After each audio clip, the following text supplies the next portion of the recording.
kami dari kelompok 4 TICK 5A yang beranggotakan Adinda Aulia Salsabila, Farah Miftahul Aulia, dan Gilang Maulana akan menunjukkan proses perencanaan dan perancangan kemasan bubur ayam. Bubur ayam, makanan yang terbuat dari beras yang dimasak dengan banyak air, memiliki tekstur yang lembut, disajikan dengan kuah kari dan kecap, ditambah berbagai macam topping seperti irisan daging ayam, taburan bawang goreng, seledri, kacang tanah goreng, cakwe, kerupuk, dan banyak lagi. Bubur ayam seringkali menjadi pilihan sarapan masyarakat Indonesia dan menjadi salah satu makanan rekomendasi saat sedang sakit karena bergizi dan menyehatkan. Bubur ayam dikemas dengan styrofoam berwarna putih polos dan berbentuk persegi panjang. Kalian tahu gak sih styrofoam bisa menyebabkan kanker loh?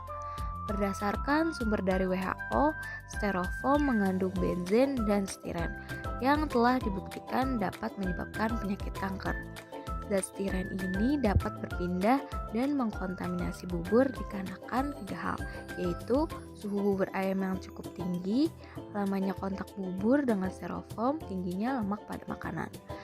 Dimulai dari proses pengumpulan sampel.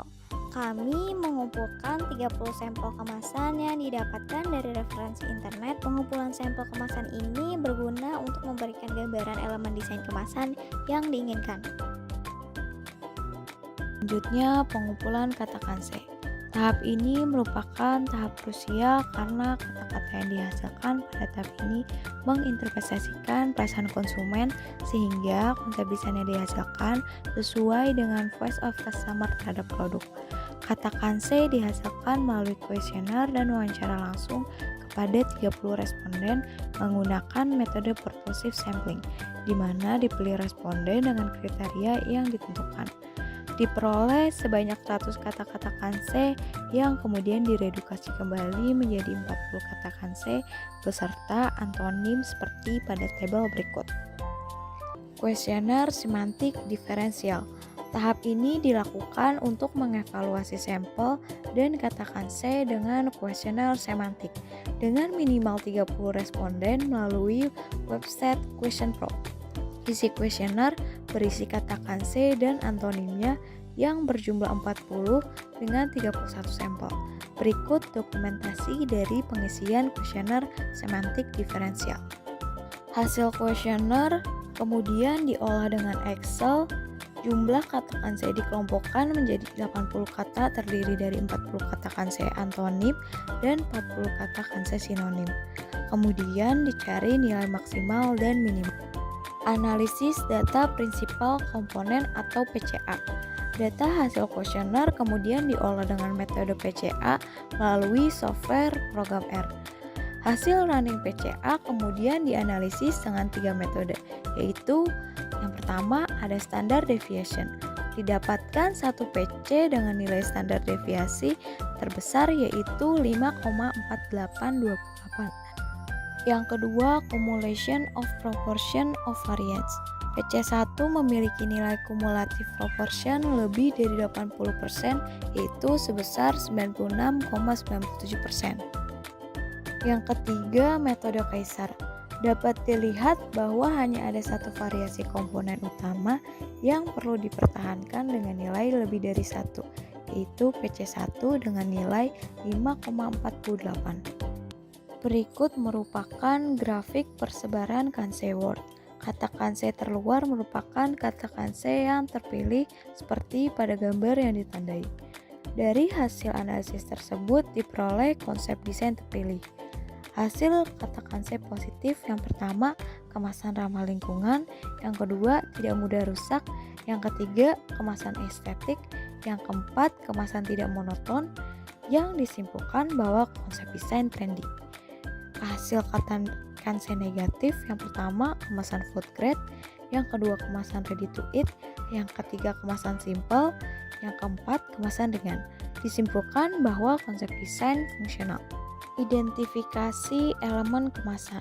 dibantu oleh pakar panelis di bidang desain grafis agar mendapatkan ketetapan dalam mengidentifikasi dari hasil diskusi.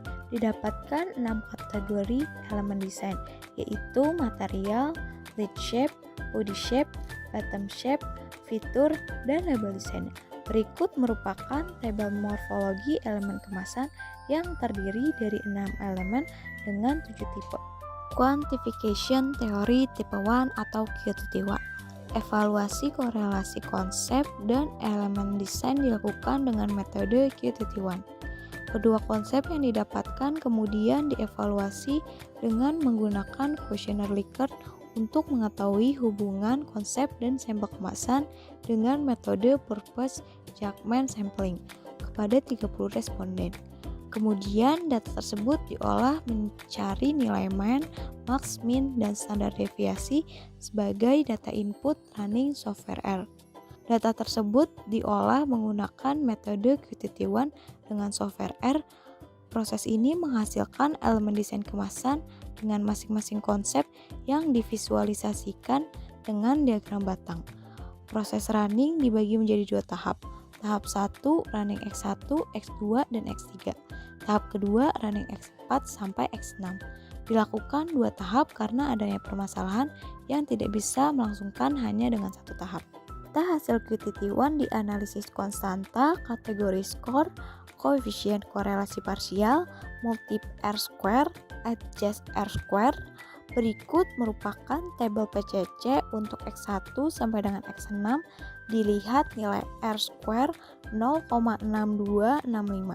Peroleh juga diagram batang kuantifikasi dalam grafik histogram tip. Skor tertinggi akan menghasilkan batang panjang yang merupakan tipe yang sangat berpengaruh terhadap konsep desain terpilih. Berikut merupakan elemen desain yang terpilih dari QTT1. Mockup 3D. Pada tahapan ini, semua elemen desain pada masing-masing konsep akan diinterpretasikan dalam mockup 3D. Pembuatan mockup 3D dilakukan melalui brainstorming berupa pembuatan mind mapping, mood board, dan sketsa. Nah, ini dia hasil desain kemasan bubur ayam yang kami kembangkan. Sekian video dari kami. Terima kasih sudah menonton.